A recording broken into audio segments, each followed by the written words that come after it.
Hola, ¿qué tal? ¿Cómo andan? ¿Me escuchan? Perdonen que me demoré porque no sé qué me pasaba con la compu que no arrancaba, así que estoy con el teléfono. A ver ahí. ¿Me escuchan bien, chicos? Lo pongo acá. Sí. ¿Sí?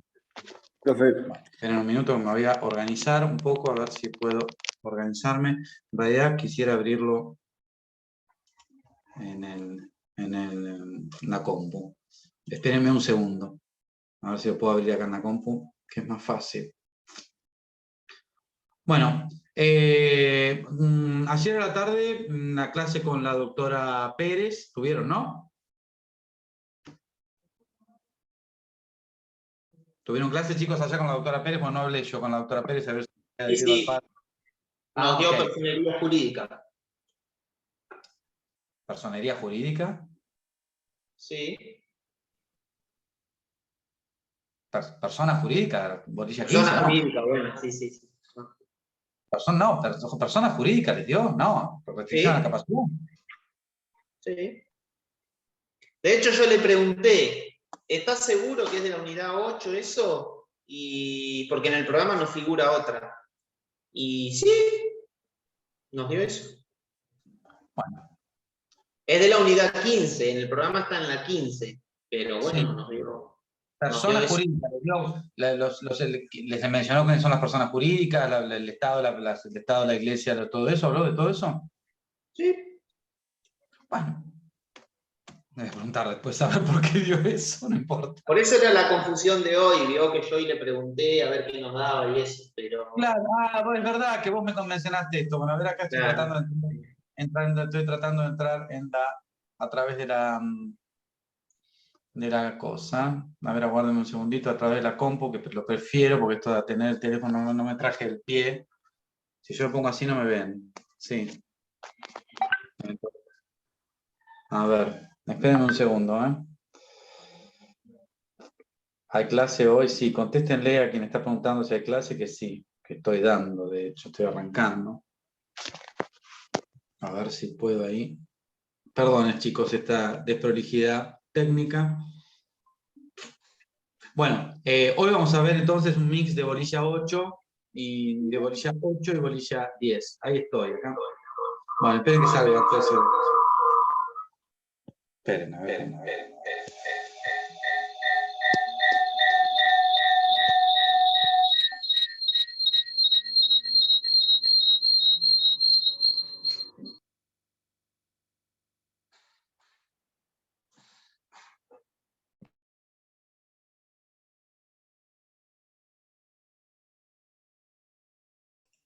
Ahora sí, I'm back. Bien, esto era lo que quería. Perdón la desprolijidad. Bueno, entonces, si la doctora Pérez ayer les habló de la bolilla 15, hoy vamos a hacer un mix y vamos a hablar entonces de la bolilla 8 y de la bolilla 10, entiendo, ¿no? Porque la 9 es menores, ¿no es cierto? ¿Sí? Perdón, profesor, Sí. una consulta, porque acá en el programa dice capacidad de las personas humanas y habla todo lo que es la parte de Estado, capacidad, patrimonio, atributo, relación y demás. Y usted me está diciendo que ayer dieron la unidad 15. Y No la sé, es lo que unidad me dice, es lo que me claro, dice y la unidad Nicolás. 15 es persona jurídica, pero para ver persona jurídica primero hay que ver esto. Bueno, son dos temas igual diferentes. No obstante, me dice Nicolás que ayer vieron justamente eso. ¿Es correcto que vieron la unidad 15 ayer, chicos? Confírmenme. Sí, persona jurídica. Bien, evidentemente hubo una confusión por parte de la doctora Pérez en cuanto al tema. Igual la profesora lo tenía rotulado como unidad 8, porque cuando yo le pregunté me dice, no, sí, hoy doy la 8, pero persona jurídica. Bueno, nada, hubo una confusión. Bueno, ya está dado el tema, no importa. Nicolás le dijo, pero dijo que era esa. Bien, perfecto. Bueno, nada, chicos, no hay problema. Es un tema dieron un tema antes. No hay necesariamente una correlación en este punto, ¿sí? Porque nosotros, el tema que vamos a hablar hoy es relativo a las personas humanas, ¿sí? No a las personas jurídicas. Entonces vamos a tratar de meterle hoy un poquito de pata. Mañana tienen clase con la doctora Ustedes tienen a la doctora Graciela Martín Vela, ¿no es cierto? Sí, la doctora Martín Graciela, mañana, entonces yo voy a hablar con ella para combinar lo que no llegué a darles hoy. Vamos a meterle entonces un poco de pata.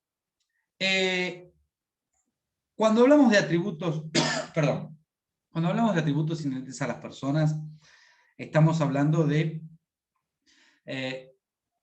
esas características, de esas circunstancias, de esas cualidades que tiene una persona que la definen como tal, que la definen en cuanto a lo que es su personalidad. Es decir, los seres humanos desde que nacemos tenemos una serie de atributos. Cuando, digamos, si uno va al diccionario de la Real Academia Española, el nombre, digamos, la definición de atributo es que el atributo es una cualidad, no es una característica. Y si nos referimos a un atributo relativo a las personas humanas y que son inherentes a ellas, estamos hablando de cualidades o circunstancias que hacen a la esencia de la persona y que determinan su individualidad. Son propiedades, son esto de, como yo les digo, circunstancias que hacen que si no están presentes es que no tenemos persona.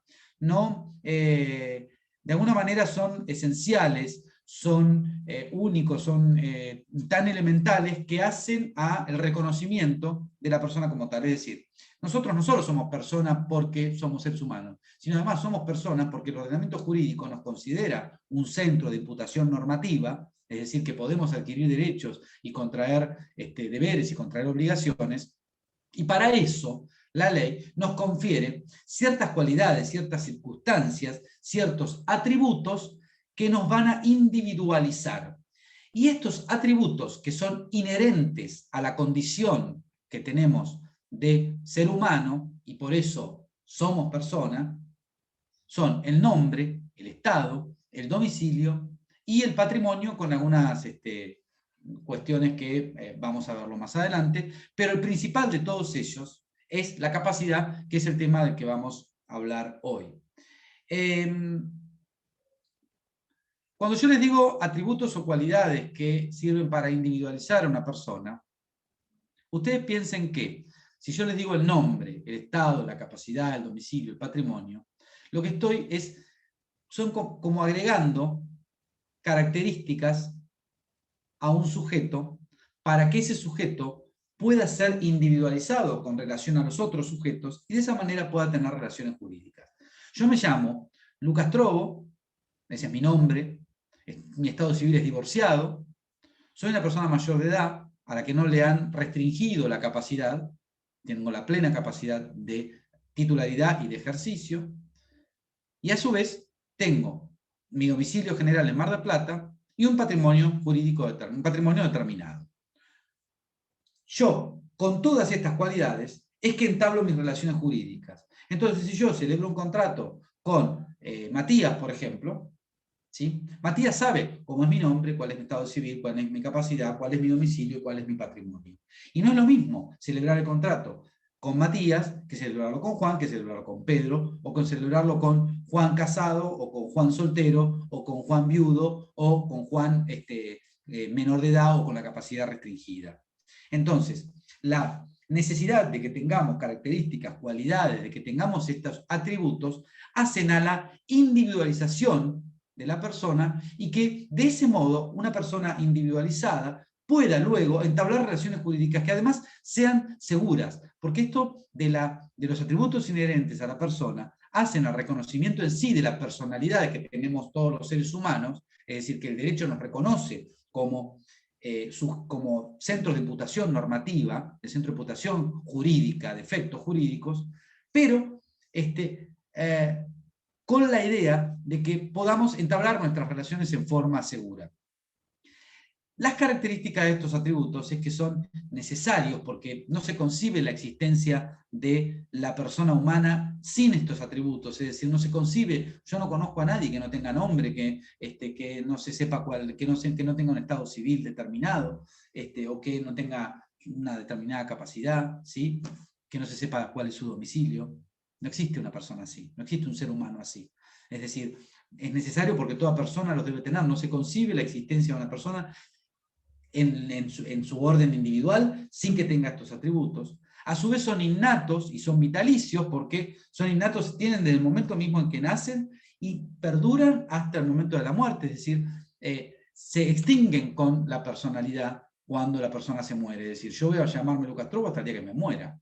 ¿Sí? Podría cambiar por la identidad de género y pasar a llamarme Luciana por tener una realidad autopercibida diferente. Pero bueno, en principio me acompañan, ¿sí? A su vez, son inalienables. Cuando hablamos de inalienabilidad, inalienable significa que no se pueden vender, están fuera del comercio, no se puede vender, no se puede embargar, no se puede disponer, ¿sí? En forma absoluta y radical. Yo no puedo vender mi nombre, no puedo ahora. Y esto que tiene mucho que ver con la realidad actual de Maradona y Morla. Yo sí puedo ejercer actos de comercio y obtener réditos de mi nombre. Eso implica el uso comercial, por ejemplo, de mi nombre con fines comerciales, con fines digamos, de lucro, pero no implica una renuncia al nombre. No, y lo estoy disponiendo en forma relativa, ¿sí? Para obtener un determinado rédito, pero no es una renuncia absoluta al nombre. A su vez, son esto ya dije, inalienables, imprescriptibles. Esto lo vamos a ver, lo van a entender bien al final de la materia, pero imprescriptibles, la prescripción es un modo de adquirir el dominio de las cosas, la prescripción adquisitiva, digo, ¿no? Por el paso del tiempo ante determinadas circunstancias que la ley califica como ejercicio del acto. Piensen ustedes habrán escuchado alguna vez los juicios de usucapión, ¿sí? Los que adquieren bienes inmuebles por usucapión, que son aquellas personas que se apropian de un inmueble ajeno, realizan actos de posesorios durante un determinado tiempo que establece la ley, en forma pública, pacífica e ininterrumpida, y el verdadero dueño nunca se encarga de sacarlos de ahí, y lo que considera la ley, si demuestran los actos posesorios y demuestran que han sido ejercidos durante ese lapso y esa posesión ha tenido estas características que señalé de pública, pacífica e ininterrumpida, los convierte en dueños de ese bien. Este modo de adquirir el dominio de las cosas se llama prescripción adquisitiva. También la prescripción puede operar como un modo extintivo. Yo puedo liberarme de una obligación por el paso del tiempo sin que el titular me reclame el cumplimiento de la prestación. Yo le debo 1.000 pesos a Sasha, por ejemplo, y nunca llego a la fecha de moda, llego a la fecha que tengo que pagar, no se los pago. Sasha nunca me manda una carta de documento, nunca me inicia un juicio. Pasan 5 años, porque es una obligación contractual. Pasan 5 años. Viene a los 8 años Sasha y me reclama que le pague los 1.000 pesos que le debo. Yo puedo decirle a Sasha, no, pero vos durante 8 años no me exigiste el pago de esta obligación y hiciste perder el derecho. Entonces, hiciste que yo me libere de la deuda porque vos no lo ejerciste pudiéndolo ejercer durante el plazo que establece la ley. Entonces, acá el paso del tiempo opera como liberador de una obligación. ¿Se entendió esto rápidamente? Es un bolillón al final de la materia, pero como para que entiendan este concepto de que los atributos inherentes a la persona no se pueden ni perder por el paso del tiempo, ni se pueden adquirir por el paso del tiempo. Yo no puedo, Nadia Barroso, yo no puedo hacerme llamar Nadia Barroso y públicamente decir, sí, yo soy Nadia Barroso, soy Nadia Barroso, soy Nadia Barroso, y considerar que adquiero el nombre de Nadia Barroso porque lo uso durante un tiempo largo y Nadia no me dice nada. No, yo no puedo adquirir. Como tampoco puedo perder mi nombre porque me hago llamar Juan Pérez. No dejo de ser Lucas Trobo. ¿Se entiende esto? ¿Sí? Bien. Y a su vez hay unicidad, en el sentido de que en principio son únicos. Yo no tengo 2 nombres, más allá de que mi nombre sea compuesto. Yo me llamo Lucas Mariano, pero no es que me llamo Lucas Trobo y Juan Pérez a la vez. No, son únicos. ¿Sí? No puedo en forma simultánea tener dos atributos exactamente iguales. Yo no puedo ser capaz o incapaz a la vez. No puedo tener la capacidad restringida o la capacidad plena a la vez, ¿sí? En el mismo momento. Estos atributos, de esta manera, como los vengo mencionando, se refieren a, acaba de entrar mi perro suavemente, se refieren a las personas humanas, ¿sí? No obstante, las personas jurídicas que vieron ayer tienen domicilio, tienen nombre, tienen una razón social y tienen una capacidad que está determinada por el principio de especialidad que ustedes habrán visto ayer con la doctora Pérez. Pero este sentido de reconocimiento que tiene la ley a las personas jurídicas no es exactamente igual que el de la persona humana. Porque en realidad esa suerte de atributos que tienen las personas jurídicas, por llamarlo de una manera, son en definitiva como mecanismos tendientes a facilitar la relación jurídica, la relación de la persona jurídica y el desarrollo de su actividad. Pero eso no implica que los podamos llamar inherentes en el sentido de que son necesarios, de que son innatos o son vitalicios. El nombre de una persona jurídica no responde a estas características de reconocerle la personalidad. ¿Se entiende esto? Es decir, hay un punto en el que los atributos inherentes a la persona hacen el reconocimiento mismo de la persona humana como sujeto de derecho. Esto seguramente lo habrán visto cuando vieron cuando vieron la unidad del comienzo de la existencia de la persona humana, que la personalidad a lo largo de la historia de la humanidad por el ordenamiento jurídico no ha sido unánime en el modo de tratarlo. Es decir, antes, por ejemplo, en el derecho romano, las personas eran solo aquellas a las que el ordenamiento jurídico les reconocía la calidad de tal. ¿Sí? Persona en el derecho romano era el ciudadano romano libre y que además era el cabeza de familia, el pater familia. No eran personas, pese a ser ciudadano y libre, el alieni iuris, es decir, la persona que estaba sometida a la patria potestad de su padre, ni mucho menos lo eran los extranjeros y muchísimo menos eran personas los esclavos. Eran unos sujetos que podían adquirir ciertos derechos, podían contraer ciertas obligaciones, pero que no eran considerados personas. Hoy en día se podrán imaginar que esa idea es absolutamente abandonada. Hoy, los ordenamientos jurídicos modernos en general reconocen la personalidad humana por el solo hecho de ser persona. O sea, por el solo hecho de su condición humana, se los reconoce, perdón, lo dije al revés, se reconoce la personalidad jurídica. Yo soy persona para el derecho porque soy ser humano. Y esto está garantizado a través de justamente estos atributos que les acabo de mencionar. La capacidad, que es lo que nos convoca hoy, es probablemente el atributo estrella, ¿sí? Es el atributo más importante, es el que más nos convoca, que es considerada la aptitud que confiere el ordenamiento jurídico, que reconoce el ordenamiento jurídico, a las personas para ser titulares de derechos y de deberes jurídicos, y también para el ejercicio de las facultades que emanan de esos derechos o en el cumplimiento de las obligaciones. Es decir, la capacidad tiene como en un punto dos facetas.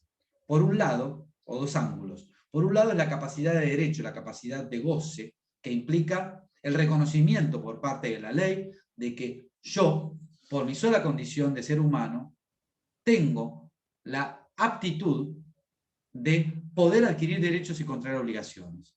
¿Sí? Soy un ente normológico, si se quiere. Soy un ente, un sujeto que con aptitudes jurídicas, por el solo hecho de ser un ser humano. Es decir, la capacidad de goce. Pero por otro lado está la capacidad de ejercicio. Una cosa es ser titular de un derecho y otra cosa es ejercer las prerrogativas, las facultades que emanan de ese derecho. Es decir, yo puedo ser muy dueño de este teléfono celular. ¿Sí? Ustedes me ven con este celular en la mano, dicen, además, la posesión de los bienes vale título, ya creo que esto se los dije, los bienes muebles vale título, ustedes me ven, yo ejerzo actos posesorios respecto de este teléfono, y ustedes dicen, el doctor Trabó Lucas es el dueño de este teléfono. Correcto. Y el ordenamiento me reconoce la aptitud para que yo pueda adquirir el dominio de este teléfono.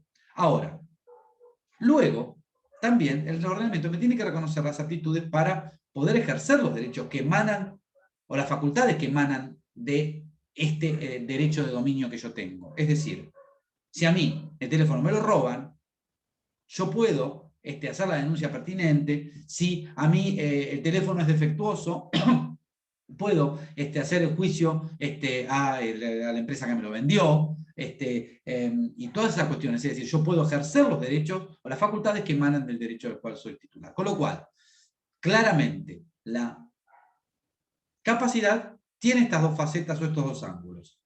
El goce, es decir, la titularidad, y por el otro lado, el ejercicio o lo que se llamaba antes la capacidad de hecho.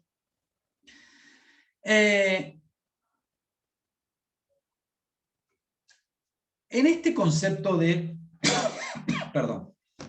la capacidad de goce o capacidad de ejercicio, capacidad de hecho, hay que también reconocer un concepto, que es el concepto de lo que se llama la capacidad progresiva. Es un concepto más bien moderno, que propicia el reconocimiento de la aptitud de los sujetos, no tanto en función de su edad, sino más bien en función de que van adquiriendo madurez suficiente para la celebración de ciertos actos y la toma de decisiones. Porque ¿qué es lo que nos trae a cuento esta idea de la capacidad progresiva? Que es que tradicionalmente se ha considerado que la capacidad de derecho, la capacidad de goce, la tienen absolutamente todos los sujetos, todas las personas, todos los sujetos son titulares de derecho. Ahora, no todos pueden ejercer las prerrogativas que le confiere el ordenamiento jurídico, porque puede ser que existan personas que, siendo aún titulares de derecho, no puedan ejercerlos en función de ciertas restricciones que la ley establece como sistemas de protección frente a la imposibilidad que tienen de ejercerlos, o frente a la falta de madurez, o bien por alguna claudicación o algún padecimiento mental.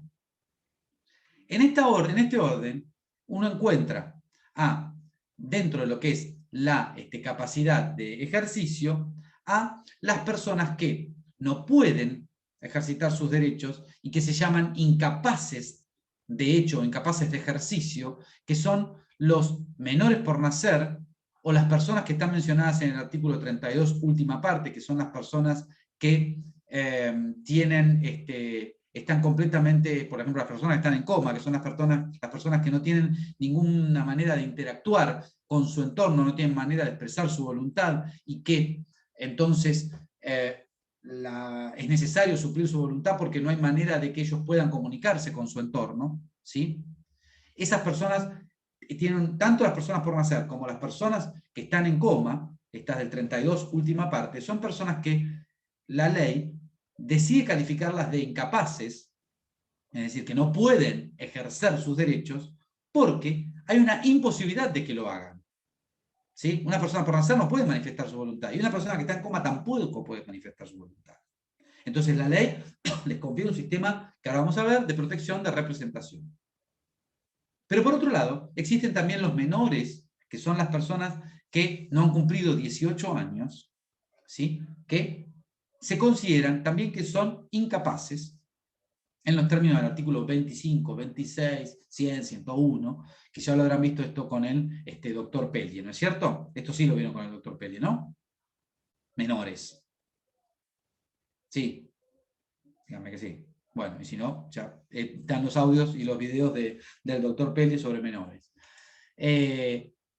Las personas menores de edad, es decir, que son aquellas personas a las que la ley decide restringirles las posibilidades de ejercicio de sus derechos, porque considera que no tienen el grado de madurez suficiente como para poder comprender la totalidad de las consecuencias que puede tener el ejercicio pleno de sus derechos. Entonces lo que hace es diseñar un sistema de protección, ¿sí? Para que no pueda otorgar actos que sean contrarios a su propio interés, o que sean lesivos de su persona, o lo pongan en riesgo, o también pongan en riesgo su patrimonio.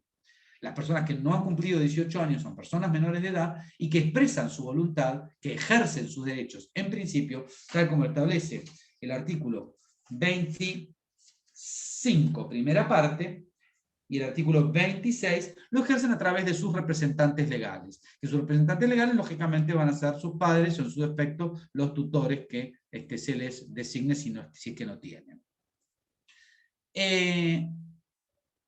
Luego, dentro de lo que es el concepto de menores, están los menores, que hay como una suerte de división. Los menores que han cumplido 13 años y los menores que no tienen 13 años, es decir, de 0 a 13 y de 13 a 18. Los menores de 13 a 18 se los llama adolescentes y son personas que, en razón de que van adquiriendo un mayor discernimiento por la madurez que trae la edad, y el desarrollo del intelecto, la ley les va confiriendo la posibilidad de ejercitar determinados derechos, y en esto tiene mucha trascendencia en materia de derechos de contenido extra patrimonial, es decir, que no tengan que ver con el patrimonio. Tiene mucha importancia el artículo 26, que lo habrán estudiado, lo estudiarán con el doctor Peli, que tiene una enorme importancia en nuestra materia.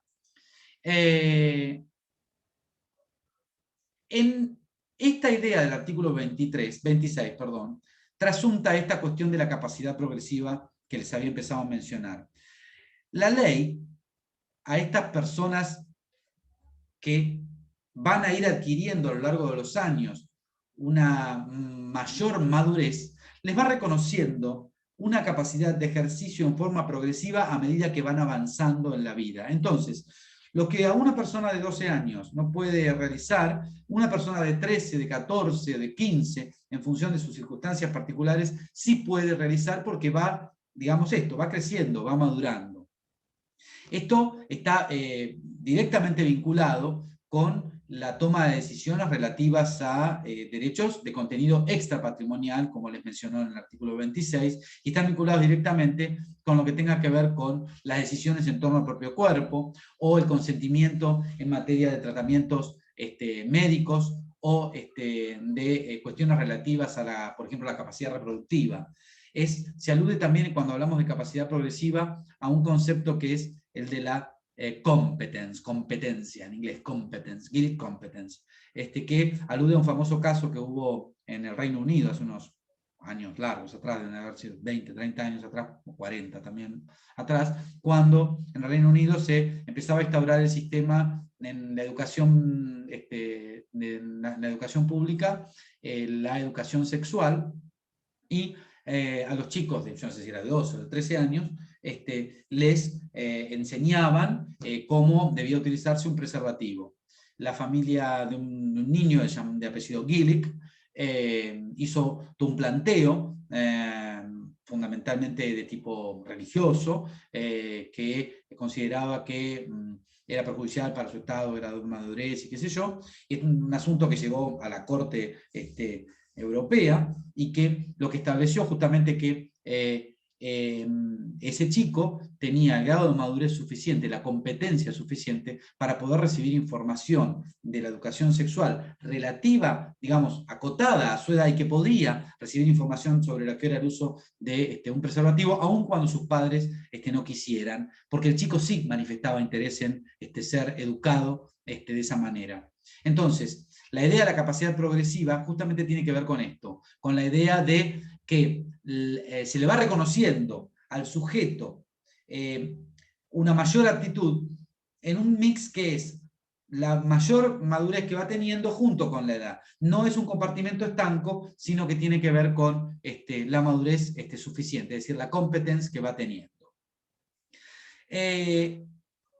Yo les decía capacidad de hecho, capacidad de ejercicio, capacidad de derecho. Capacidad de ejercicio, ya les mencioné quiénes son los sujetos incapaces, quiénes son los sujetos, que es lo que me falta decirles, que son los sujetos que la ley además decide restringirles la capacidad. No considerarlos incapaces absolutos, es decir, no personas que no pueden realizar actos completamente fuera de la vida civil, sino que en realidad se trata de personas a los que tienen un padecimiento mental. Sobre esto vamos a tratar de llegar al final de la clase. Solo tienen un padecimiento mental, una adicción, un tipo de enfermedad o de cuadro lo suficientemente prolongado, lo suficientemente grave, que los expone a serio riesgo de su persona, de su patrimonio y de sus derechos. Entonces, ahí lo que hace la ley es recurrir a un procedimiento judicial en el que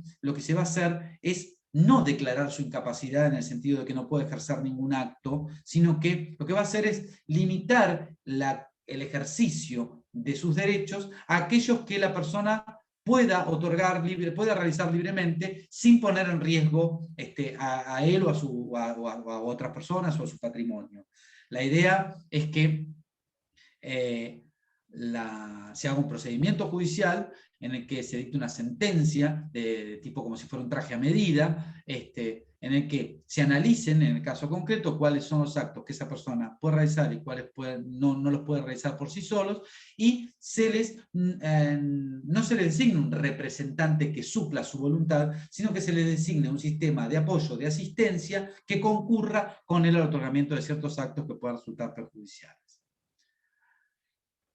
Presentado este tema de la capacidad de ejercicio, me queda mencionar lo que es la capacidad de derecho, que ya les dije que es la aptitud de las personas de gozar, de ser titulares de derechos y obligaciones.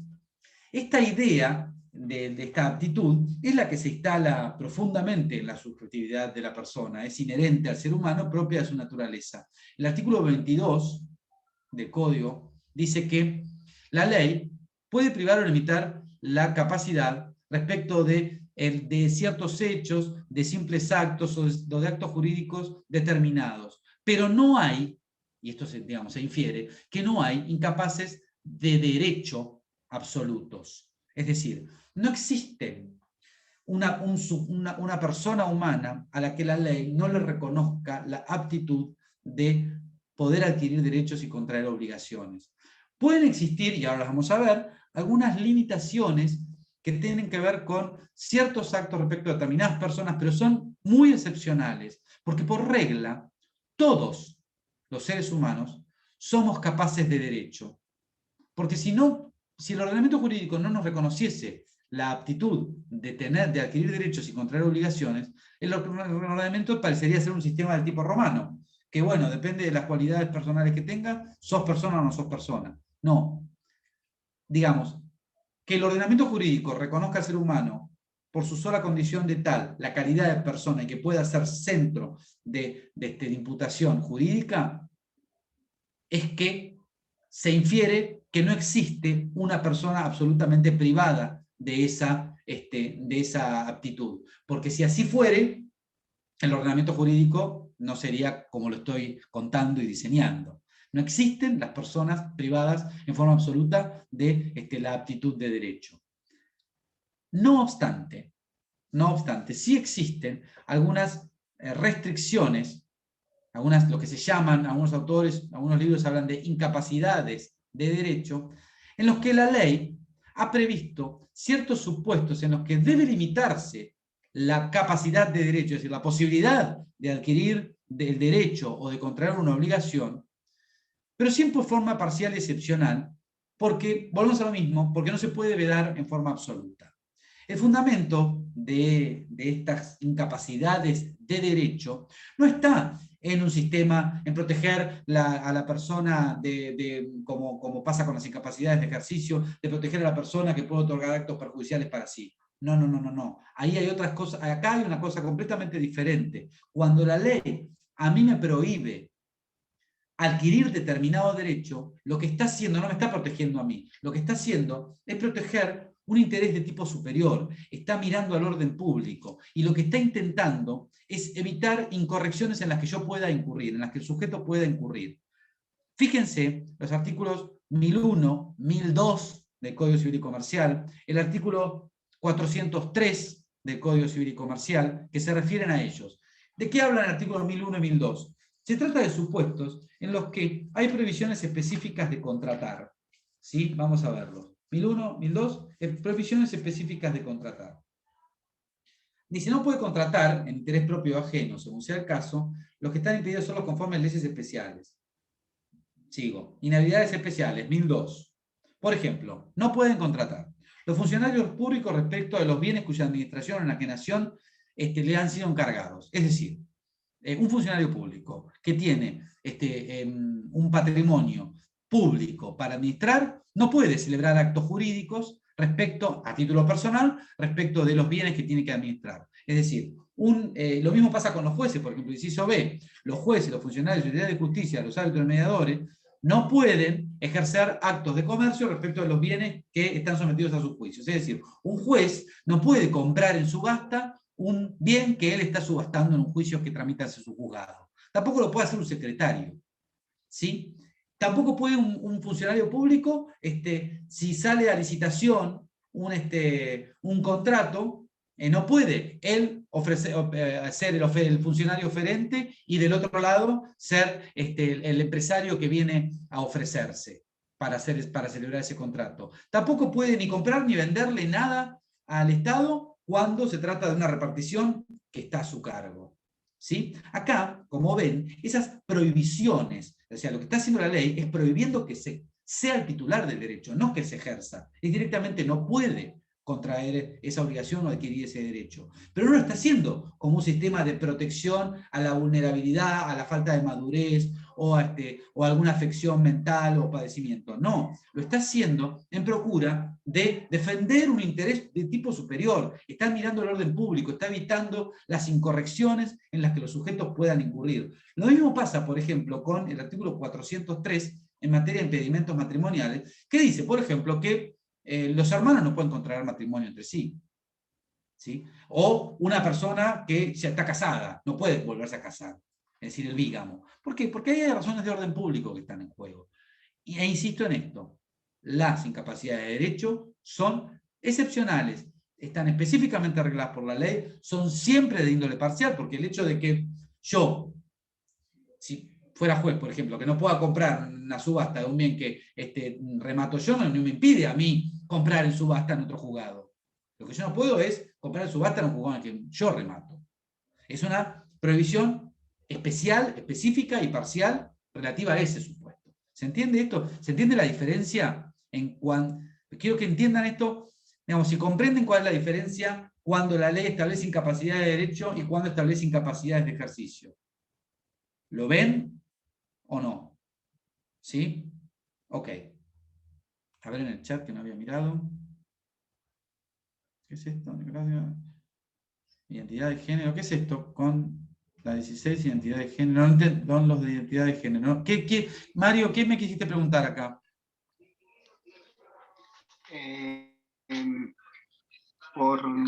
¿A dónde era? Que no podía negar, abandonar el nombre, por ejemplo, creo que era eso. Que no podía dejar de... Perdóname, no había mirado. Que sí, el nombre lo puede mutar, lógicamente, salvo que yo me autoperciba con otra realidad, con otra identidad distinta y pretenda el cambio de mi nombre, lógico. Sí, correcto. Bien. Bien, a eso yo. Perfecto. Bien. Bueno, volvemos entonces a la capacidad de ejercicio. Ya vimos hasta ahora. Concepto de capacidad. Vimos que existen dos tipos de miradas o dos tipos de capacidades diferentes. La capacidad de goce o de derecho y la capacidad de ejercicio. Dentro de lo que es la capacidad de ejercicio, esta noción de la capacidad progresiva. Y vamos entonces a ponernos de lleno, que era un poco el tema que quería llegar hoy, a la capacidad de ejercicio.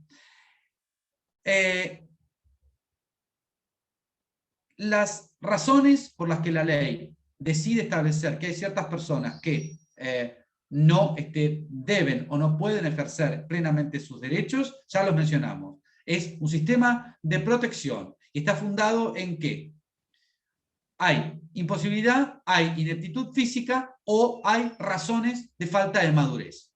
Cuando hablamos de menores de edad, el problema es la madurez. Cuando hablamos de personas con capacidad restringida, el problema es la ineptitud psíquica. Y cuando hablamos de imposibilidad, estamos hablando de las personas incapaces del artículo 32, última parte, que son las que no pueden interactuar con su entorno, o estamos hablando de las personas por nacer.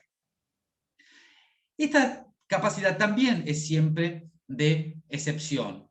Siempre es de excepción. La capacidad digamos, es siempre la regla, y se presume que una persona es capaz, aun cuando, como dice el artículo 31, aun cuando esté internada, se presume su capacidad, y se presume de manera tal que lo que hace el sistema es reconocer esta presunción a través de reconocer su autonomía y su dignidad.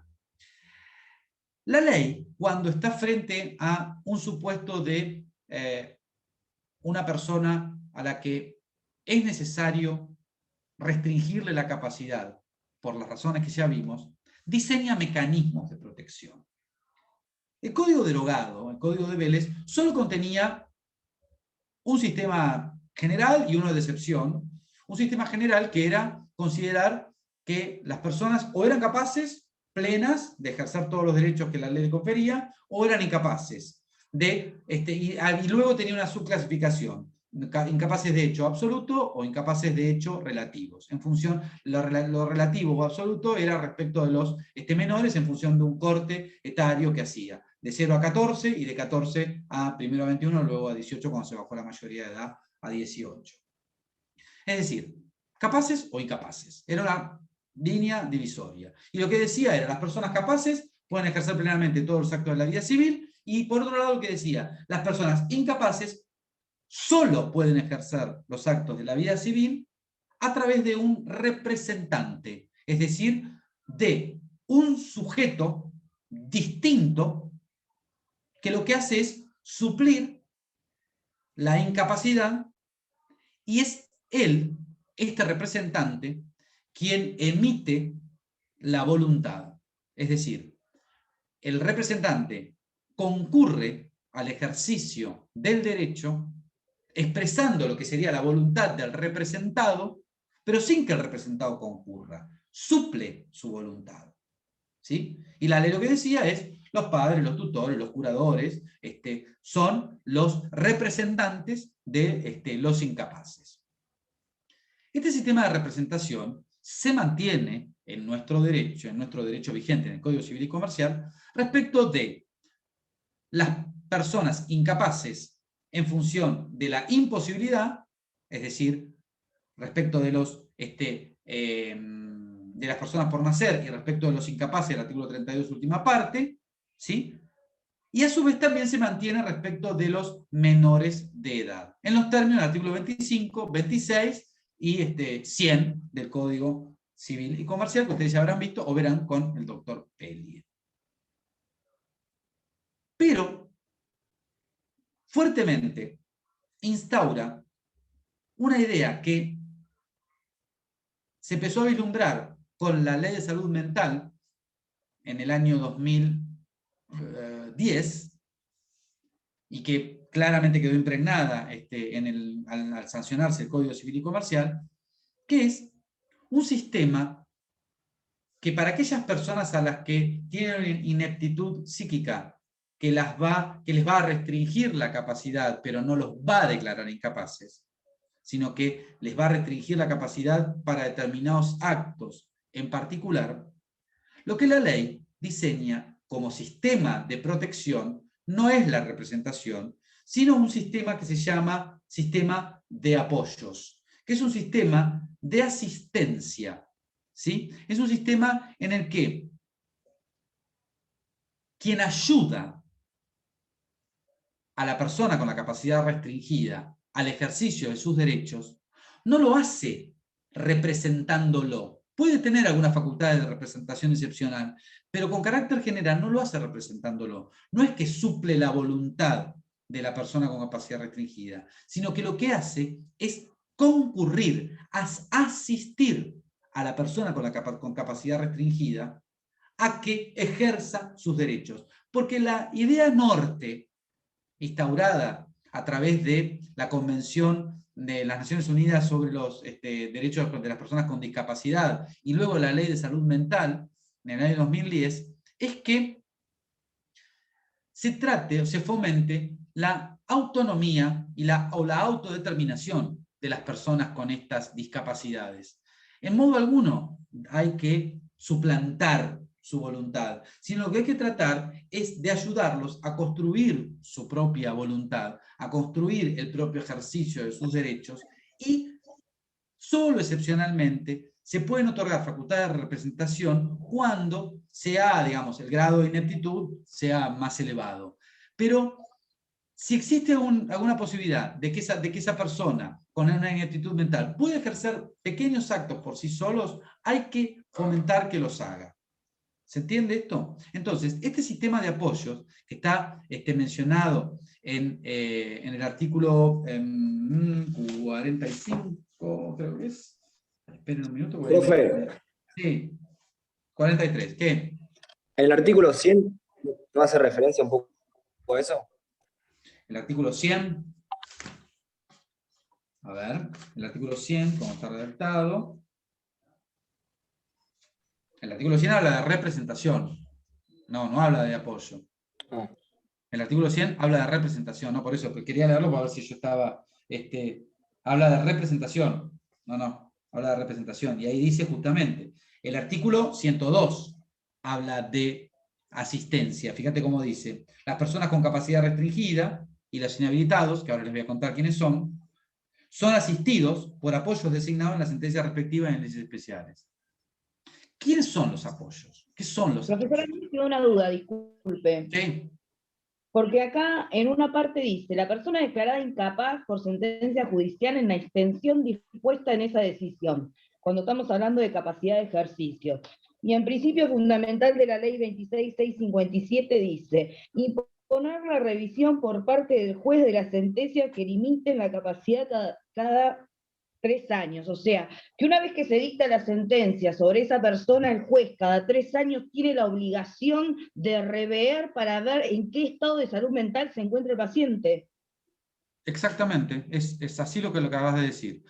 No solo salud mental, es decir, a ver, la restricción, cuando hablamos de personas con capacidad restringida, estamos hablando de personas que tienen una adicción, que tienen una afección mental, tal como lo dice el artículo 32, primera parte, que tiene una alteración mental que es prolongada, permanente, y que tiene suficiente gravedad, y que el juez considere que de el pleno ejercicio de sus derechos puede resultar un daño a su persona o a sus bienes, ¿no? Bien.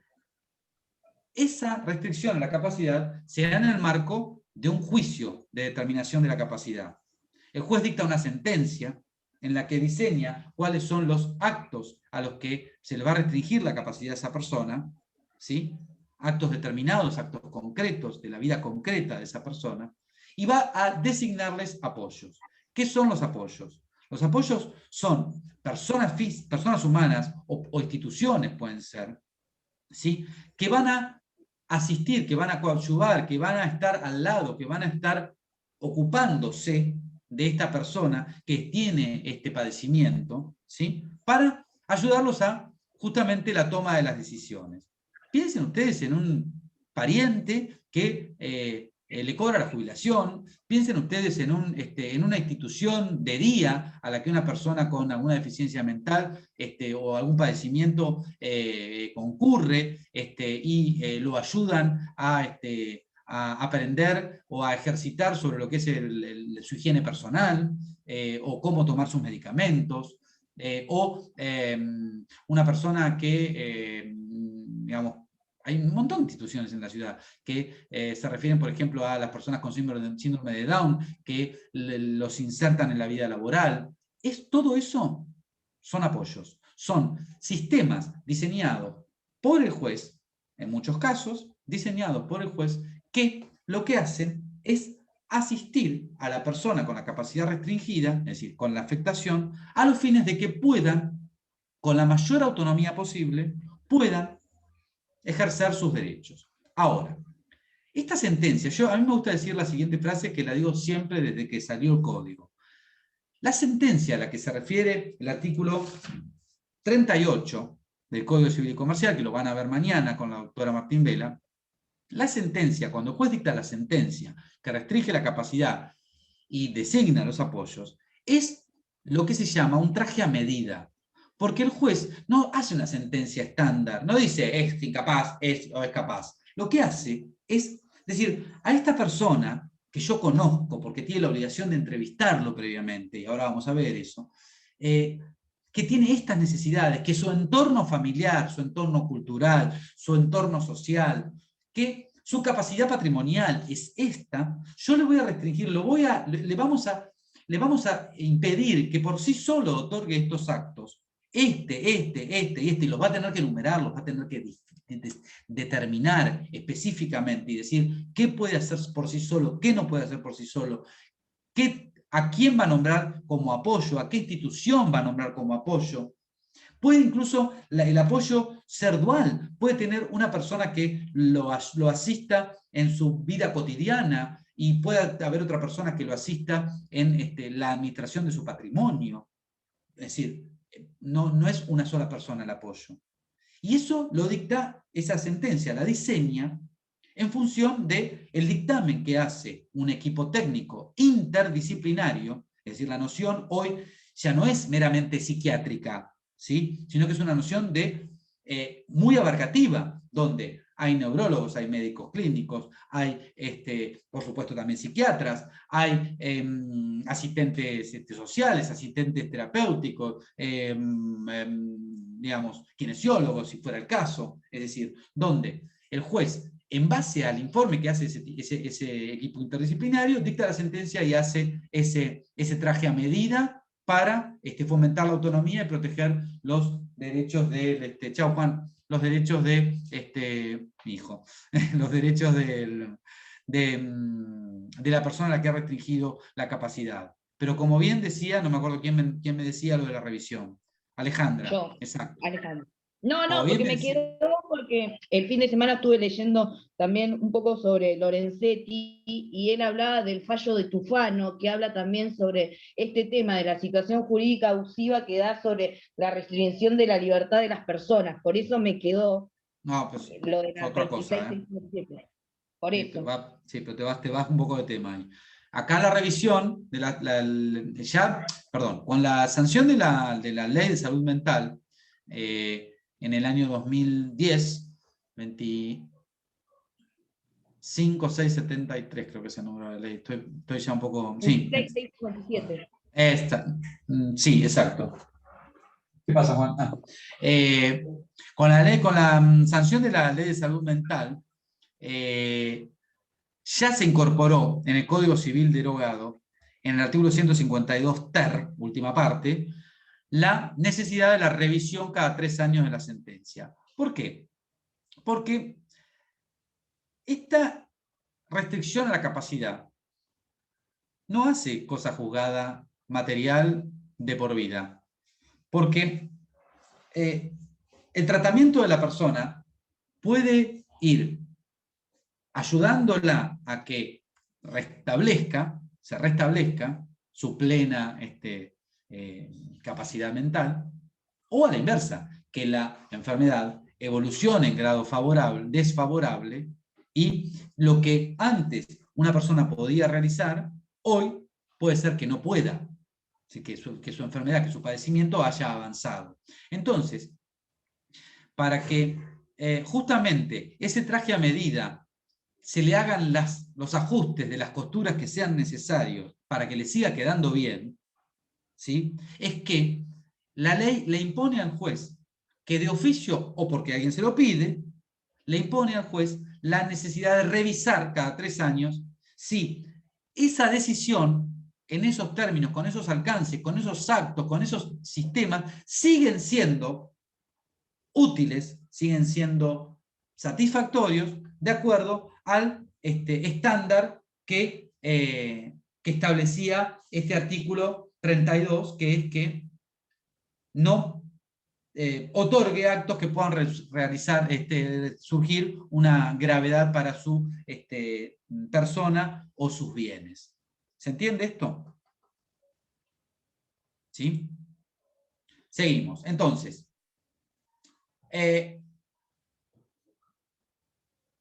sí, pasa, cuidado, ahí, pasa, va a pasar mi hijo.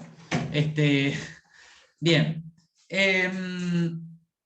No obstante, este sistema de asistencia que tiene el código para las personas a las que le restringe la capacidad, igualmente mantiene un sistema de representación que es el que está mencionado en el artículo 100 y 101 del Código Civil y Comercial. Y dice el artículo 100 que las personas incapaces ejercen por medio de su representante sus derechos. Es decir, aquellas personas a las que la ley sigue mencionando como incapaces no tienen un sistema de asistencia. El menor no tiene un sistema de asistencia. La persona por nacer no tiene un sistema de asistencia. La persona del artículo 32, última parte, es decir, esa persona que está en coma, que no puede interaccionar, no tiene un sistema de asistencia. Tiene un sistema de representación. Y el artículo 101 dice que son representantes de las personas por nacer, sus padres, de las personas menores de edad no emancipadas, sus padres. Si estos faltan o ambos son incapaces, o están privados de la responsabilidad parental, suspendidos, el tutor que el juez les designe, o en el caso de las personas con capacidad restringida, ahí va el sistema de apoyo. Y luego, a las personas incapaces del artículo 32, última parte, el juez lo que les designa es un curador. Porque además, para que se pueda calificar en sentencia a una persona incapaz, no solo tiene que tener una imposibilidad de comunicarse con el mundo exterior y expresar su voluntad, sino que además que el sistema de apoyo luzca, es decir, el sistema de asistencia luzca como tal insuficiente, inadecuado, ¿sí? Entonces, de esa manera se le designa a un representante que se lo llama curador, de acuerdo a las reglas o las personas que están mencionadas en los artículos 138 a 140. ¿Quiénes son las personas a las que se le va a nombrar como curadores? Y, fíjense, bastante sencillo, a los padres respecto de los hijos incapaces o con capacidad restringida, a los cónyuges, a los hijos mayores de edad, a los convivientes, a los padres, a los hermanos, ¿sí? Es decir, a todo lo que es el entorno. Esos van a ser los curadores.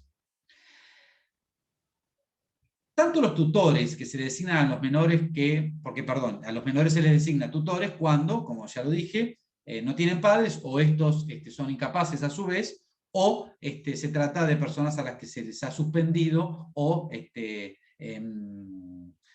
les ha prohibido el ejercicio de la responsabilidad parental, lo que antiguamente se llamaba patria potestad. Entonces también se le designan otras personas que no son ellos, como tutores, que van a ser sus representantes. Tanto el tutor como el curador son personas que están sometidas a un control judicial, no es que pueden hacer cualquier cosa. Es decir, el ejercicio de la representación en particular, pero también el ejercicio de la asistencia, que implica un apoyo, está siempre sometido a un control judicial, ya que siempre lo que está en juego es el interés de personas menores de edad o de personas incapaces o de personas con capacidad restringida, que puede generar situaciones conflictivas o conflictos de intereses entre las personas representadas o asistidas y los representantes. Entonces, en ese caso, la ley tiene que realmente tener ahí un control por parte del juez, porque incluso va a haber un montón de actos que el representante, para poder otorgarlo, en especial aquellos que son digamos, muy vulnerables, digamos, que ponen muy en riesgo el patrimonio o la persona del representado, van a necesitar una autorización judicial. Es decir, un representante no puede vender todo el patrimonio de su representado, ¿sí? Ahí necesita un control judicial, necesita una autorización judicial, explicarle al juez por qué necesita vender el patrimonio o parte importante de su patrimonio, porque, por ejemplo, está en juego la vida, qué sé yo. Necesita vender la casa para llevarlo a Cuba para operarse, qué sé yo. Pero en esas situaciones es que digamos, se ejerce fuertemente el control. Y a su vez, el control también está en lo que es la rendición de cuentas. Es decir, como cualquier persona que administra un patrimonio ajeno, debe rendir cuentas. Y quien las debe aprobar es un juez, ¿sí? En este caso, mientras la persona sea incapaz, quien las aprueba es un juez. Pero además de estos representantes, están lo que se llama el Ministerio Público. ¿Alguien sabe lo que es el Ministerio Público mientras yo tomo agua? ¿No? El Ministerio Público es un conjunto de... ¿Que manda a las personas? ¿Cómo? que mandan los representantes, ¿puede ser? No. El Ministerio Público es un conjunto de órganos estatales, ¿no? Sí, claramente. Que está separado del Poder Judicial, pero que actúa como en paralelo del Poder Judicial. Tiene como misión la representación y la defensa de los intereses de la sociedad y del Estado frente al Poder Judicial. Dentro del Ministerio Público, por ejemplo, están los fiscales que persiguen los delitos, ¿sí? Pero también tenemos dentro del Ministerio Público un conjunto de órganos que se llaman asesores, en nuestro caso en la provincia de Buenos Aires se llaman asesores de menores e incapaces, que son los que intervienen en todos los asuntos concernientes a justamente los menores, los incapaces o las personas con capacidad restringida. La actuación en este punto está arreglada por el artículo 103 del Código Civil y Comercial. Y dice que la actuación en el ámbito judicial puede ser complementaria o principal. La actuación es complementaria, o sea, intervienen estos órganos que se llaman asesorías de menores en la provincia de Buenos Aires, intervienen estas asesorías en forma complementaria en todos los procesos judiciales en los que está involucrado intereses de estas personas, de los menores, de las personas con capacidad restringida o de los incapaces. ¿Esto qué significa? Que en cada actuación judicial, cuando están en juego los intereses de estas personas, tiene que tomar intervención. Es decir, el juez tiene que correr lo que se llama una vista, tiene que mandarle el expediente para que tome intervención, y la tiene que tomar incluso, y después tiene que, por ejemplo, asistir a todas las audiencias, tiene que siempre estar presente, es un contralor de la prueba que se produce, es un contralor de las presentaciones, de los recursos, de todos los planteos que tengan que ver con derechos personales, o digamos, que hagan a la persona o que hagan al patrimonio de sus representados. Y esto, digo, es complementaria porque estamos hablando de sujetos que tienen una representación. Es decir, por ejemplo, cuando están en juego los derechos de los menores están representados en los procesos judiciales por sus padres, porque son sus representantes. Ahora, la actuación judicial no es válida si esté tomada la vista por parte del defensor. El defensor interviene en forma necesaria porque la representación de los menores, de los incapaces y de las personas con capacidad restringida cuando se hace representación es siempre dual, porque el Ministerio Público siempre tiene que estar presente, sea a través de esta actuación complementaria cuando tiene representante, o bien a través de lo que se llama la actuación principal, que se da en los tres supuestos que establece el artículo 103. Dice, en 103 inciso B, ¿no? Fíjense qué dice.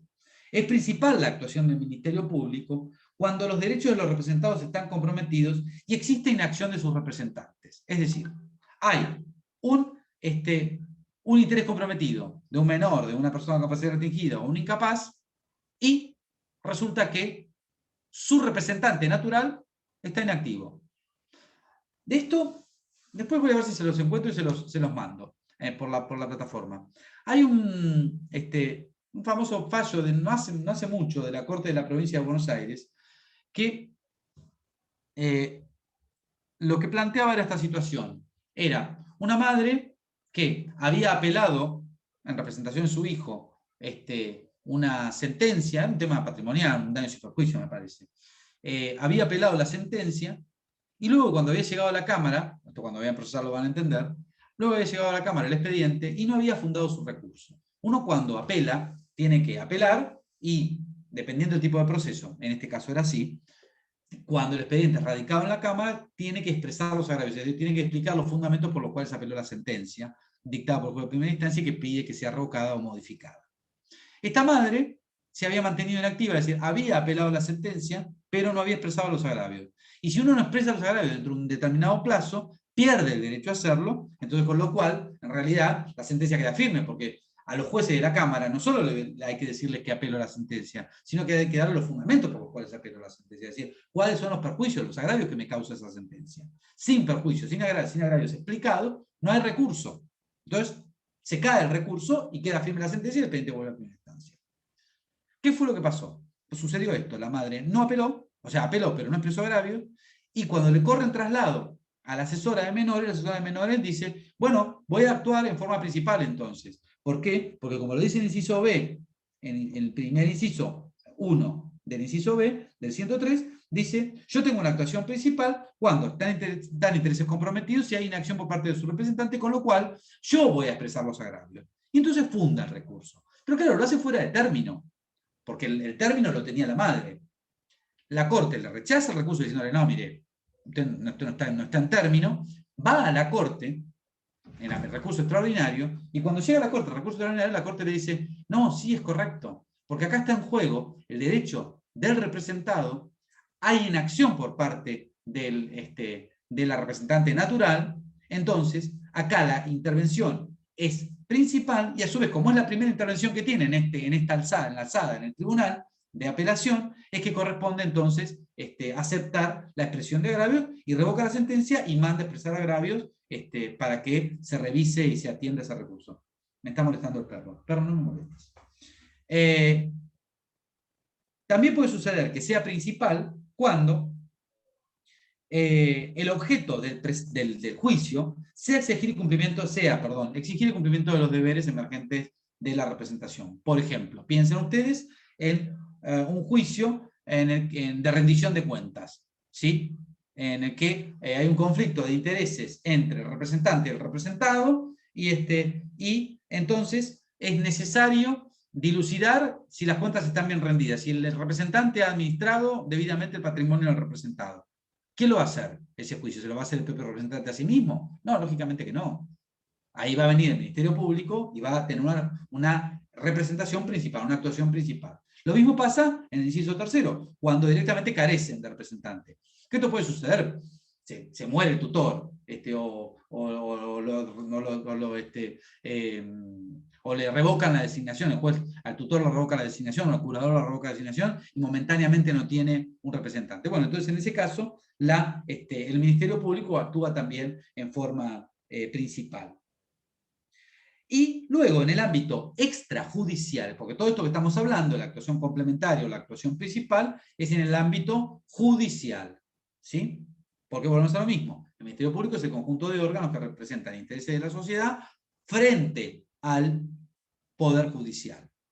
Pero dice el artículo 103 al final que en el ámbito extrajudicial el Ministerio Público actúa ante la ausencia, carencia o inacción de los representantes legales y cuando estén comprometidos derechos sociales, económicos y culturales. ¿Esto qué significa? Que ahí la intervención en el ámbito extrajudicial es cuando se trata de derechos de esas características, económicos, culturales y sociales, y obviamente carezca de representante. Pero a su vez, en el marco de los tratados internacionales, que versan sobre los distintos colectivos estos vulnerables, sean los niñas, adolescentes o las personas con discapacidad, se sostiene que el Ministerio Público se encuentra también legitimado para realizar cualquier tipo de medida de protección y efectividad de los derechos cuando, no solo relativos a este tipo de derechos, sino cualquier índole de derechos, cuando sus representantes no están o no los hacen. ¿Se entiende esto, chicos, hasta acá? ¿Sí? Bueno. Cuando vamos a meter un poco de pata, porque a ver si puedo resolver la clase de ayer y la de hoy en esto. Cuando miren este tema de la capacidad de ejercicio y estudien esto de las personas con capacidad restringida y las personas incapaces, tienen que tener bien en cuenta cuáles son los principios básicos que rigen la restricción de la capacidad, que están mencionados en las reglas del artículo 31 del Código Civil y Comercial. ¿Cuáles son esas reglas? Que la capacidad general de ejercicio de la persona humana se presume, aun cuando se encuentra internada en un establecimiento asistencial. Acá esto se engloba de esta manera. Por regla, una persona debe ser considerada como capaz. Capaz de ejercicio, capaz de derecho, por supuesto, pero capaz de ejercicio también. No importa que esté en un establecimiento asistencial, porque puede ser que haya tenido un brote psicótico o alguna cosa y esté en forma circunstancial. El hecho de que una persona esté internada no la convierte en una persona con capacidad restringida. Porque a su vez, esto se inserta en el marco de la ley de salud mental, que tiene por finalidad sostener la autonomía de la persona, aún aquella que hay que restringirle la capacidad, y fundamentalmente porque uno de los paradigmas que tiene también la ley de salud mental es la de evitar la estigmatización a través de un tratamiento de tipo psiquiátrico, ¿sí? Y esa estigmatización incluso está sustentada en lo que se llama, no me sale la palabra nunca porque es muy difícil, pero es como bueno, no lo puedo pronunciar, es como La desmanicomalización. eso, siempre me resulta difícil decirlo. O sea, es dejar de tratar a los psiquiatras, digo porque soy enfermera y trabajé en psiquiatría, Bueno, es dejar de tratar a la persona que está internada como sujeto, o sea, tratarla como sujeto de derecho y no como padeciente. A eso se refiere la ley. Exactamente, y es la idea de, además tiende a evitar considerarlo un loco maníaco, es decir, el hecho de, porque además se fomenta, digamos, la ley, a través de la ley de salud mental ya no se pueden construir más hospitales psiquiátricos. Psiquiátricos en realidad. No se pueden construir más hospitales psiquiátricos. Hoy las personas, hospitales como el Borda, como eso ya están perimidos legalmente. Se sostienen porque no hay a dónde meterlo todavía. No hay... Lo dibujan de alguna manera u otra. Por ejemplo, acá en Mar del Plata se da mucho, lo dibujan como centro de día. Yo he trabajado mucho en centro de día y tienen personas que están judicializadas, pero también son personas que están con padecimientos mentales. Entonces, claro. no están habilitados para problemas psiquiátricos por la ley. Escucho, pero voy a salir del foco de la cámara, pero estoy escuchando. Sí. Como no están habilitados por la ley es el perro de que se me salud subió a la mental, cama. abrir más psiquiátricos, lo que hacen es ponerlo bajo el centro de día. Claro, correcto. Porque la idea es esa, la de evitar la estigmatización, y a su vez, porque de alguna manera, esto que yo les hablaba de lo que es el equipo interdisciplinario, porque, a ver, esto lo impuso también la ley de salud mental, y en el Código Civil y Comercial se ve mucho más claro también. La ley de salud mental, quiero aclarar que sigue estando vigente, no está derogada, por más que es anterior al Código. Es complementaria del Código. La ley de salud mental impuso el paradigma, además, de que el abordaje de una persona a la que se le va a restringir la capacidad es un abordaje interdisciplinario, no es exclusivamente psiquiátrico.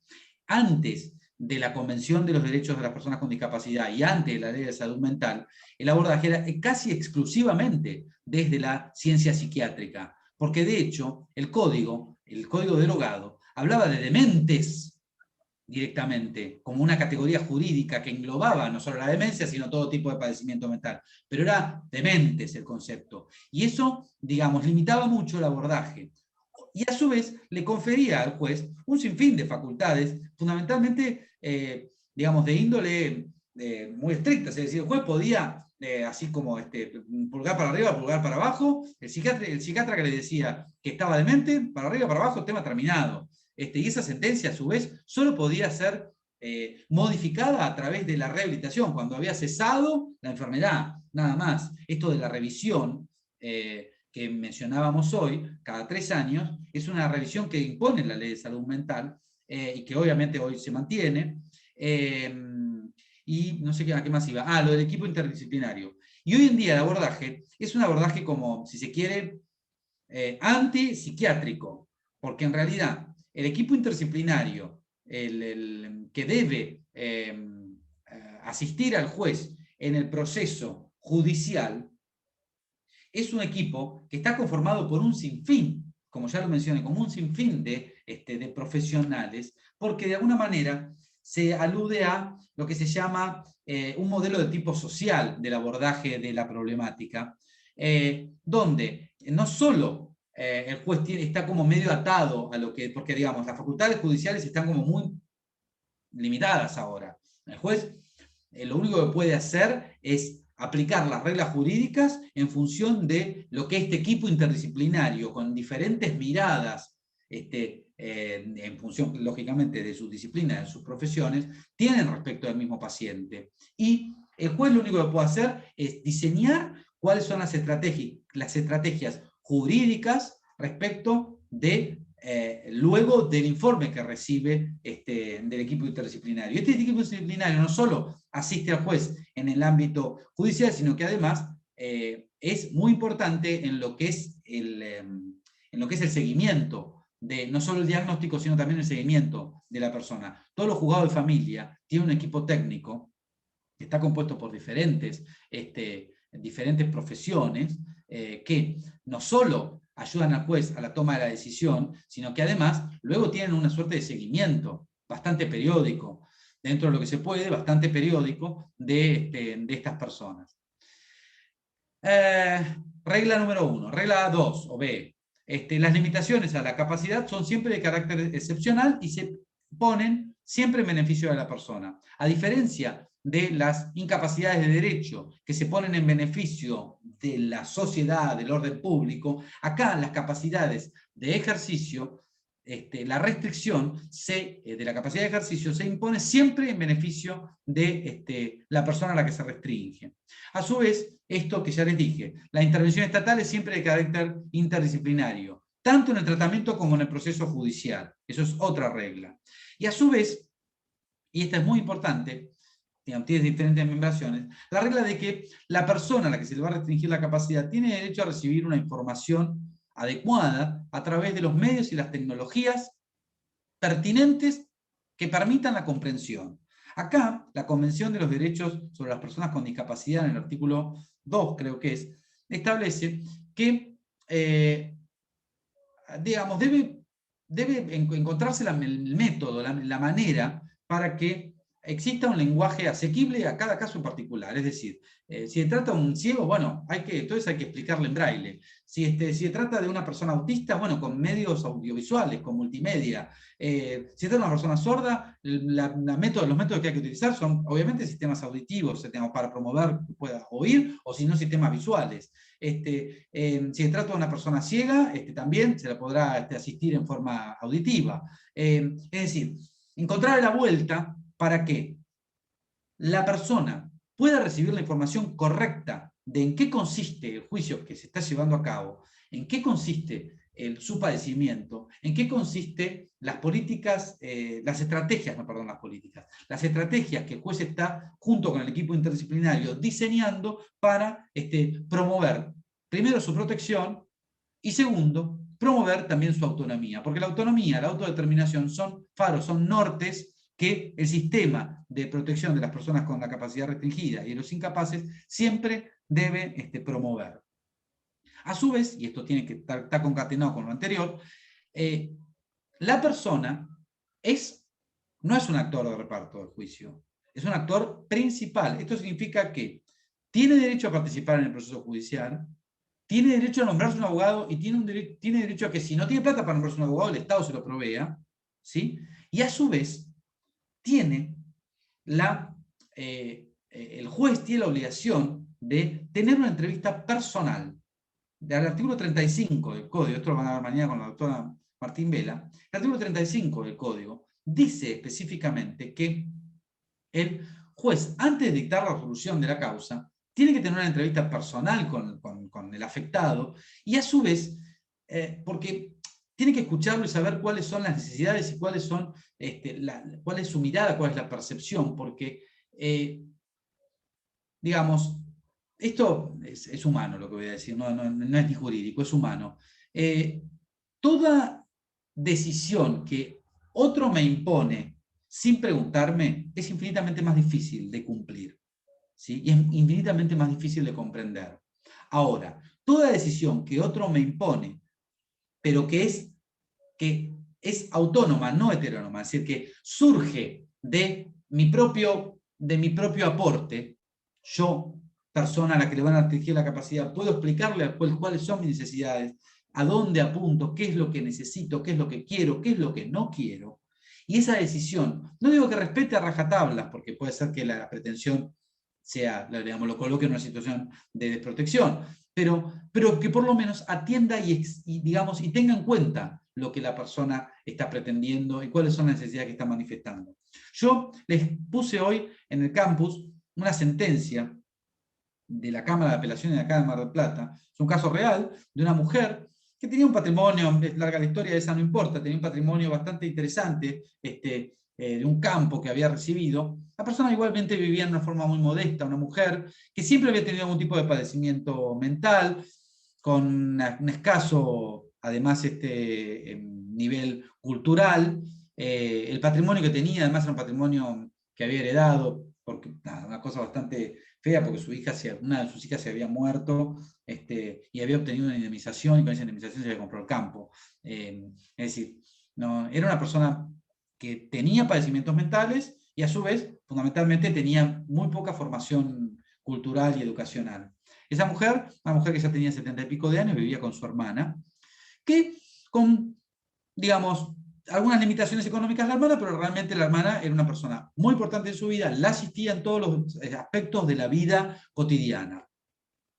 Por otro lado, tenía una nieta, hija de otra hija, que sí tenía un nivel cultural elevado, era profesional, y se perfilaba como una persona que tenía aptitudes intelectuales y conocimientos profesionales como para administrar ese patrimonio que esta mujer tenía. Pero a su vez la mujer le había manifestado al juez de primera instancia que quería que su hermana fuera su asistente, su apoyo. La mujer ya había llegado a esa edad con bastante claudicaciones personales, ya no, digamos, más que se manejaba dentro de la casa de la hermana y en cosas como medio básicas, más que higienizarse a medias, prepararse un mate y hacer pequeñas costuras, ya más no podía, estaba como muy, digamos, como muy lábil su personalidad, pero igualmente era una persona que comprendía lo que se le decía y además ella se expresaba.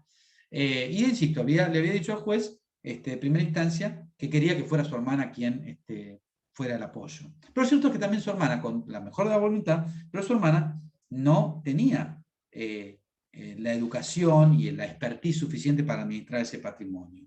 Entonces, lo que se decidió fue establecer un sistema de apoyo dual, en el que a la nieta profesional se le dio la administración, sin facultades de disposición, solo de administración, del patrimonio, y a la hermana que viviera con la mujer, que se encargara de sus actos cotidianos, que se encargara de administrarle la pensión, y de convivir con ella, y aparentemente todos felices y contentos.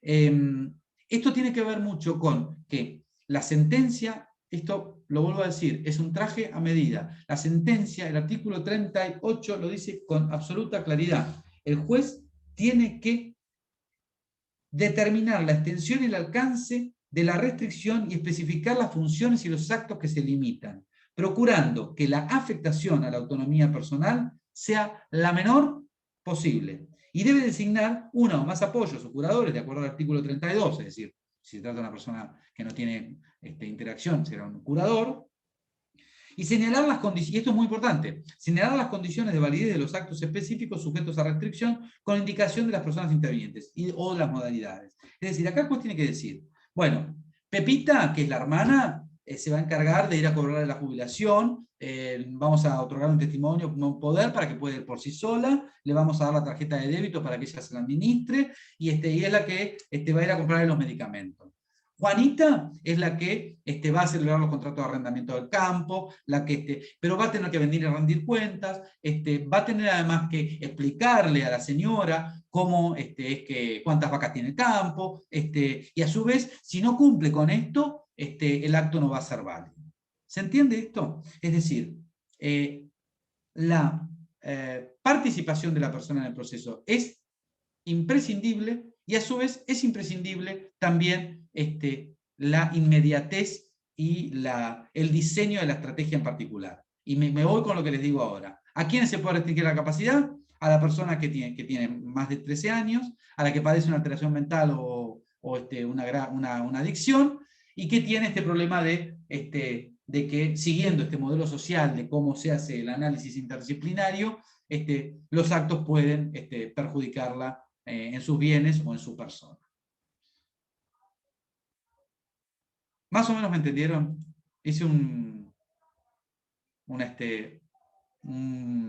toro hice hoy, ¿eh? 10.000 cosas hablé. De 10.000 cosas. Puede ser que les haya quedado 1.000 dudas, no una. Las mandamos al grupo de WhatsApp. Bueno, no hay problema. No, sí, me quedó una única cosa, que es el artículo 48, que es los inhabilitados por prodigalidad. Hay otras personas que se les restringe la capacidad, pero es pura y exclusivamente en materia patrimonial, que son los pródigos. Los pródigos son aquellas personas que dilapidan su fortuna en gastos sin sentido, es decir, son estos. Los billetes. ¿Vieron el GIF ese que hace así, que tira los billetes? Bien, es el que dilapida su fortuna, correcto. Ahora, no es una persona que tiene ningún padecimiento mental, no tiene ninguna adicción, no tiene, más allá de que pueda tener una adicción al juego, digo, pero no, acá no estamos hablando de una persona a la que hay que restringirle la capacidad en carácter general no, acá solo es una medida de carácter patrimonial. Vamos a restringirle la capacidad solo respecto a los actos de disposición de su patrimonio, porque ya se ha patinado gran parte de ese patrimonio. Ahora, tal como lo dice el artículo 48, solo se puede inhabilitar, es un régimen de asistencia, ¿no? Solo se puede inhabilitar al pródigo. El pródigo no es un incapaz, no es una persona con capacidad restringida, sino que es un inhabilitado. Solo se puede inhabilitar al pródigo si tiene conviviente, cónyuge, hijos menores de edad o hijos siendo mayores de edad que son discapacitados. ¿Por qué? Porque en definitiva lo que se protege a través del sistema de la inhabilitación del pródigo es el patrimonio familiar, lo cual indica que si el pródigo es pródigo, pero no tiene los parientes que están mencionados en el artículo 48, no se lo puede inhabilitar. Es decir, es un soltero sin hijos y no tiene conviviente, no hay manera de inhabilitarlo. Porque lo que está en juego acá es el patrimonio, no la persona, no. Solo el patrimonio y el patrimonio familiar, no el de él. ¿Se entiende esto? Sí, el patrimonio en función de proteger a otra persona, digamos. A la familia. Sí, claro. A la familia. De hecho, estas personas que están mencionadas en el artículo 48 son las que están legitimadas para poder iniciar este juicio de inhabilitación por prodigalidad. Si no están ellos, no se puede. ¿Alguna pregunta? Niños. ¿No es? Bueno, quedo como siempre al WhatsApp. Para el fin de semana voy a poner algunos trabajitos prácticos. La idea que tengo, la tengo que desarrollar con Lucía. La idea que tengo es poner unos trabajitos prácticos sencillos, realmente sencillos, sobre las bolillas que hemos visto hasta ahora, 2 o 3, que ustedes elijan hacer 1, 2, 3, lo que sea. Pueden hacer uno, no hacer ninguno, les recomiendo hacer alguno, o hacer todos. Y la idea que tengo es contestarlos, revisar su respuesta en los primeros 10 o 15 minutos de la clase siguiente. ¿Sí? Con lo cual, estén preparados, porque la idea es que los van a responder ustedes, no ni Lucía ni yo. ¿Se entiende? O sea, la idea que tengo es hacerle un par de preguntitas sobre un trabajito práctico, un casito, una cosita sencilla, de respuesta de 3 renglones. Ustedes escríbanselo. Y digo, bueno, chicos, ¿alguno resolvió esto? ¿Qué piensan de esto? Y levantarán la mano y dirán. ¿Sí? Porque quiero verlos un poco la argumentación. Necesitan ejercitar argumentación jurídica. Y necesitan además exponer argumentación jurídica. Porque parte del examen está diseñado sobre argumentación jurídica en ese sentido. Es decir, yo presento casos y ustedes tienen que responder sobre un caso, aplicando normas jurídicas. ¿Sí? ¿Estamos? Nos vemos, niños.